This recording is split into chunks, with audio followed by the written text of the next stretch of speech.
Greetings and salutations, boils and ghouls.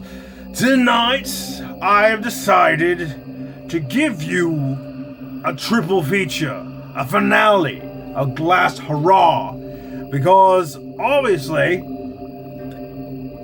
something out there in the internet keeps taking my videos down, so I figured this is my show, you earned it, you deserve it. So, I'm going to give you the last three hurrah, nights 11, 12, and 13 in one hit. And then I'll have to bid you all fair due until next year, of course. So, let the theatrics begin. The moon is almost full, the sun is setting down, it's getting spookier and creepier, and we still got one more extra hour, especially with daylight savings time. Thank you, Ben Franklin, very bloody much. I got to say, from the bottom of my heart, I love the feedback y'all give me, and it's just an astounding and a tribute to do these. And this, I hope, will be my masterpiece, because I'm just not a mad scientist unless I do it with a bang.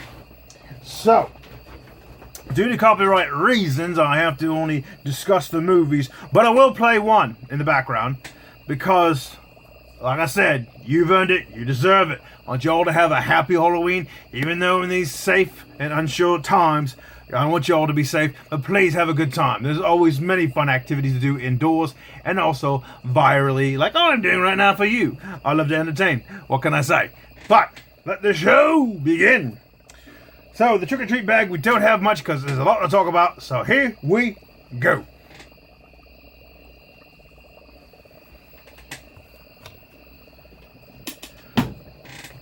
Tonight's feature presentation, one of the three, is a beloved classic from the 1940s. I give you the Abbott and Costello Monster Collection. Ooh, this one's actually a very fun, classic, black and white comedy. I mean, it's great. This one actually contains the Abbott and Costello meets Frankenstein, Abbott and Costello meet Dr. Jekyll and Mr. Hyde, Dr. and Jekyll meet the Invisible Man, and Abbott and Costello meet the Mummy. So, Abbott and Costello meets Frankenstein, which is viewed right now, is pretty much the creme de la creme of like great Universal classic monster movies. And I gotta say, this one shows the greatest comedy of all time, but you get the best actors of that period, of that time. You get Bela Lugosi, the last time you see him dressed as Dracula. You get Lon Chaney Jr. as the Wolfman, probably one of the last ones too, and Glenn Strange as the Frankenstein's monster. And it's just great how they play out. Abbott and Costello play these two movers who are trying to move these crates into the wax museum and for the display, for the monster, display. And it turns out three of them, or actually two of the wax display units are real. It's the real Frankenstein's monster and the real Dracula, accidentally. So all heck breaks loose, the comedy ensues, and they go on this awesome journey, and just the jokes are just hilarious. They go one after another. Abbott and Costello were a great dynamic duo, pretty much in sense of like the Three Stooges or the Marx Brothers. If you've never heard of them, please, I implore, please just watch them. They're hilarious. I will say that at the very end of this movie is one of my favorite cameos. If you catch his voice, it's the classic Vincent Price, the legendary Vincent Price at the very end of the movie. But the thing is, in the sequel, which was Abbott and Costello Meet the Invisible Man, it's replaced by somebody else, and it's so weird. I wish they could have got Vincent Price to play the Invisible Man, but they did not. And also, another thing I need to watch, but I don't know why I avoided it, was Abbott and Costello Meet Dr. Jekyll and Mr. Hyde, starring the legendary Boris Karloff, which is funny because Boris Karloff wasn't in this one, but he actually ends up being in the other movie as Dr. Jekyll, which is great. I mean, I guess it's like pretty much his apology letter in a movie form. But the last film they actually did together, Abbott and Costello Meet the Mummy, not so hot. It's like the comedy, the duo just kind of slipped. There were many controversies that the duo kind of slipped in and out of hilarity. So that's pretty much the Abbott and Costello Meet the Monsters collection, which is always available on DVD or Blu-ray easily. But honestly, Meets Frankenstein is the best of the best. I mean, I haven't seen a movie that good since probably The House of Frankenstein, and also, of course, the other beautiful one, Frankenstein meets the Wolfman. Just beautiful movies that just combine. My next feature presentation is honestly a beautiful musical. I'm surprised it's 45 years anniversary, and I give you, it's astounding, the Rocky Horror Picture Show. The Rocky Horror Picture Show debuted in 1975, and it completely flopped. It was just a musical from London, and it kind of translated over to America, and it didn't do so well until it got on secret and started it started showing in viewing in different areas in California, and preferably in San Francisco. And when their community found it, they loved it, they adored it, and it transformed into something great.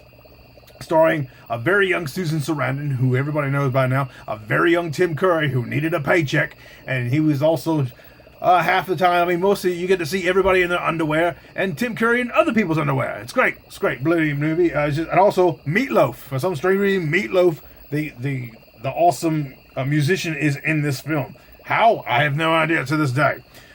But Tim Curry, for the longest time, denied this awesome film. This is a beautiful musical, and it's just great. The song's catchy, and it's a beautiful tribute to all the great movies from the 50s and 60s, and even the 40s. And even the lyrics actually mention, like, Claude Rains was the Invisible Man, Leo Gicaro in the movie Tarantula. Just great cinematography, and it just captures the essence of the 70s, of sex, drugs, and rock and roll. And and of course, to throw in a Frankenstein's monster story in hell in a handbasket, like something from outer space, which makes it the atomic age, blended in.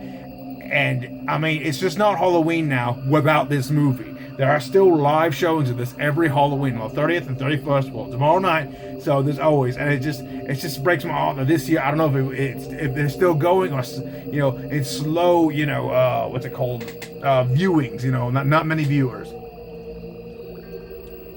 But I gotta admit, this movie should not be missed. If you're not a musical lover, that's cool. But if you're a horror fan, you check it out. But if you're not a horror fan, love musicals, check it out still. There's even, there was a remake, a live action one that was on TV, which is not quite bad. I feel like some of the performances were a little bit better off and on, but you can't really, mess with the original with a 40-foot pole. But there it is, the Rocky Horror Picture Show from 1975. Finally, I've been dying to review this one. This is the last creme de la creme, and I swear, I'm sorry it come to this, because I always love talking about this movie, and everybody quotes it wholeheartedly, and it's just not the same when it comes to, honestly, Young Frankenstein.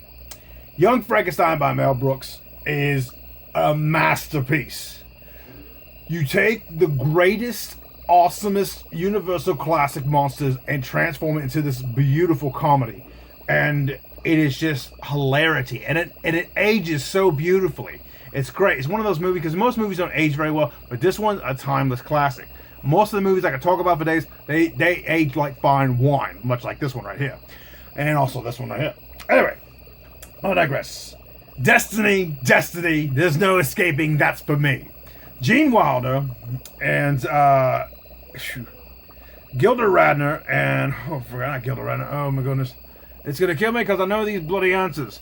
So Gene Wilder pretty much steals the thunder, still, because he's just his power emphasis, and it's just great. And all this is a hodgepodge of what we call the Bride of Frankenstein and the Ghost of Frankenstein and the Son of Frankenstein all slammed together, and then transform this. Now, the cool fact I love the most about this movie, the actual laboratory setup is using the real laboratory equipment from the original Frankenstein and Bride of Frankenstein.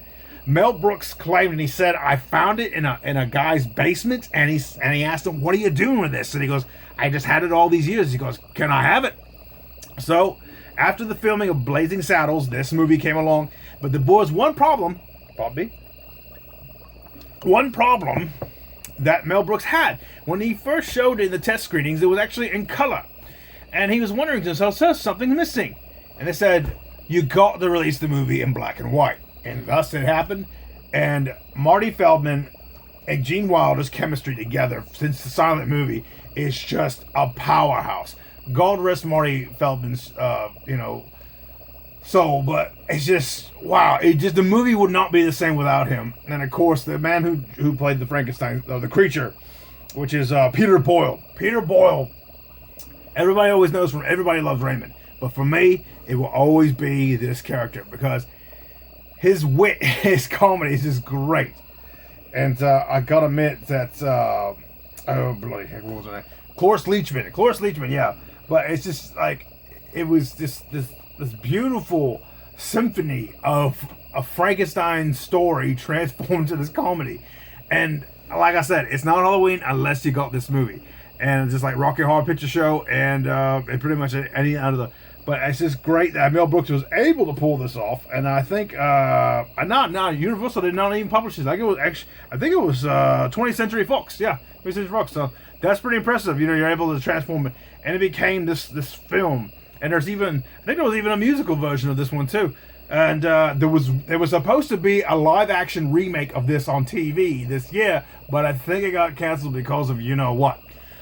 I digress. I would have loved to have seen it. I think it was called It's Alive or something like that. I think that was the title of it, Young Frankenstein, the musical. But there you have it, kiddies. I gotta say, happy Halloween. And there's your 3 nights in a row.